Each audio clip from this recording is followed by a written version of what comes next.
Bakas pa rin ang baha at putik sa ilang bahagi ng Bicol Region dahil sa hagupit ng bagyong Christine. Sa isang barangay sa Albay, pera ang kapalit ng kada sako ng putik. Saksi si Ian Cruz.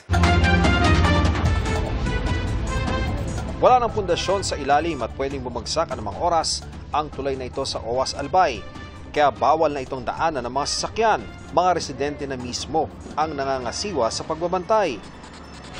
Barado rin at hindi madaanan ang kalsada mula Libon at Pio Duran dahil sa mga landslide. Makapal na putik naman ang iniwan ng pag-apaw ng ilog at palayan sa mga bahay sa barangay Ubaliw sa Pulanggi, Albay para mapabilis ang paglilinis at makatulong na rin sa mga nasalanta. Binibili ng barangay sa halagang 10 piso ang kada sako ng maiipong putik. Pero sa dami ng putik sa lugar, naubos ang pondo ng barangay. Siguro hindi ka ako gagastos ng mga 10,000 or mga 1,000 sacks. Pero 2 days pa lang naka-accumulate po kami ng 1,980 sacks.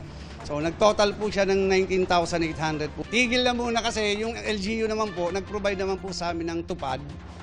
Pero dahil wala namang presyo ang pagtutulungan, tuloy ang paglilinis ng mga residente. Sa gitna naman ng evacuation center na ito sa Bula, Camarines Sur, nakaburo lang 31 anyos na babae.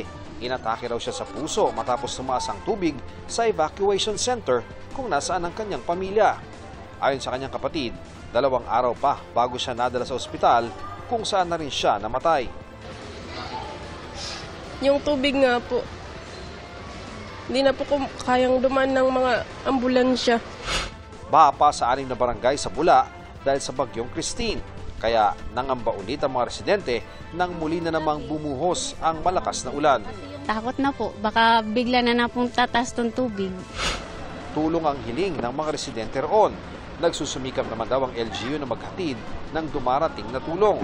Habang wala pa, nagtiyaga na muna manghuli ng isda sa baha si Joseph. Lagay po ako ng lambat doon sa gitna ng mga taniman ng palay para may makuha kong pang-ulam namin mamayang gabi. Di rin nakaligtas sa baha ang Bula Public Cemetery. Lagpas taong baha ang tumama dito sa bayan ng Bula at dito nga sa kanilang sementeryo makikita natin yung bakas ng tubig dito sa mga nicho. Pero magkagayon man, putikan man itong lugar na ito at may baha pa rin, sinisika pa rin bumisita ng mga kababayan natin dito bilang pagpapahalaga sa mga mahal nila sa buhay. Kahit po nalawag kami, sila pa din unahin namin linisan. Tapos mag-aano na po, araw na nila. Maulan naman sa Mamburao, Occidental Mindoro, pero maaga pa lang ay nasa sementeryo na si Tatay Entor. Kinukumpuni ang puntod ng yumaong may bahay. Sa akin nga po, sa bahay ko nga, baha pa rin eh. Ito po na una ko. Ay, simple, para masayos naman yung bahay ng aking commander. Noong nakaraang taon lang pumanaw ang misis ni Tatay Entor matapos ang halos 50 taong pagsasama. Dalangin niya, magandang panahon para makabisita sa mismong araw ng undas. Siguro po, maaaring pumunta po. Kung hindi man po, ay di, siyempre, panahon eh. Maaga rin nag-ayos ng puntod ng ama si Lloyd. Sinonggi ng bahang nagpalubog sa malaking bahagi ng sementeryo. Kahapon po ay nandito na po kami naglinis. Kaso nga lang po malakas po talaga yung ulan kahapon, hindi po namin natapos. Medyo mahirap po, struggle po pag mag-iigib po sa labas. Once in a year lang naman po yung ganun. Para sa GMA Integrated News, ako si Ian Cruz, ang inyong saksi.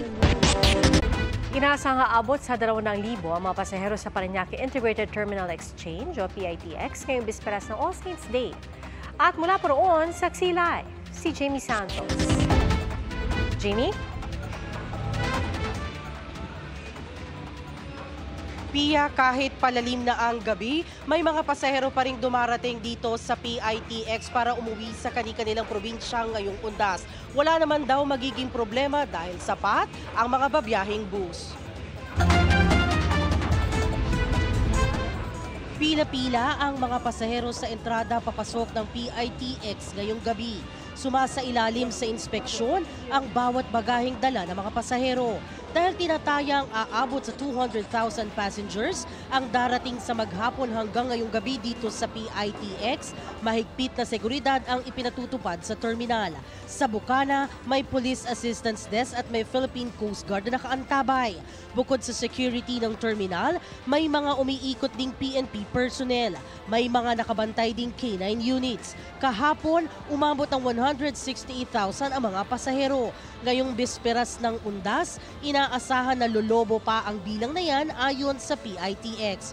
Ngayon, no, ang estimate natin, di bababa sa 190 to 200,000 passengers. So napakataas niyan.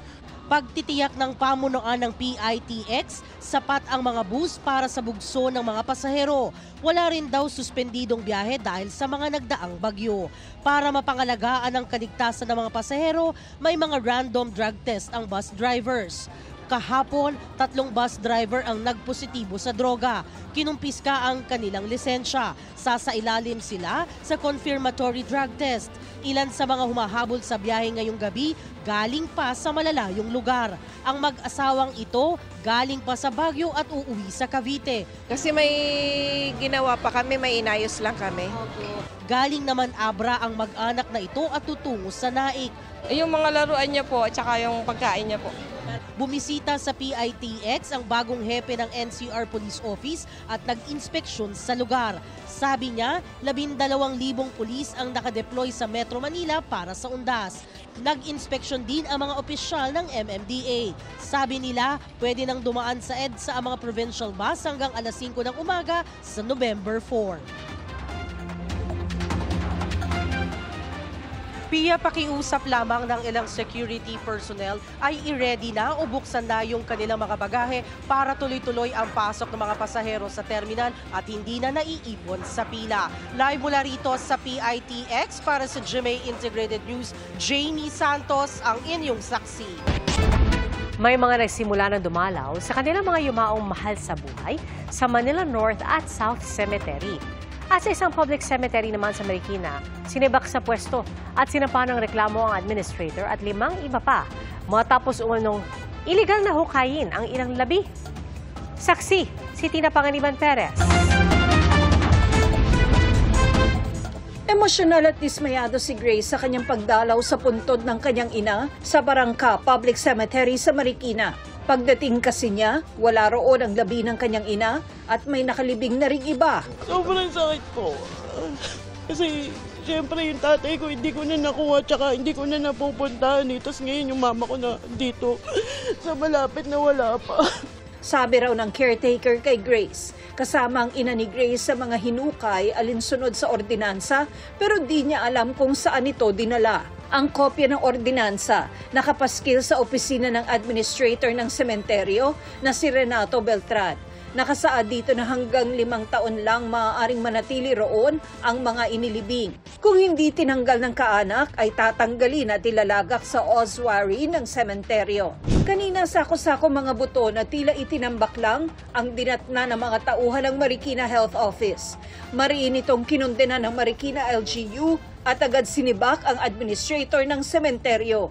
Kailangan din ng permit mula sa City Health Office ang paghuhukay ng labi.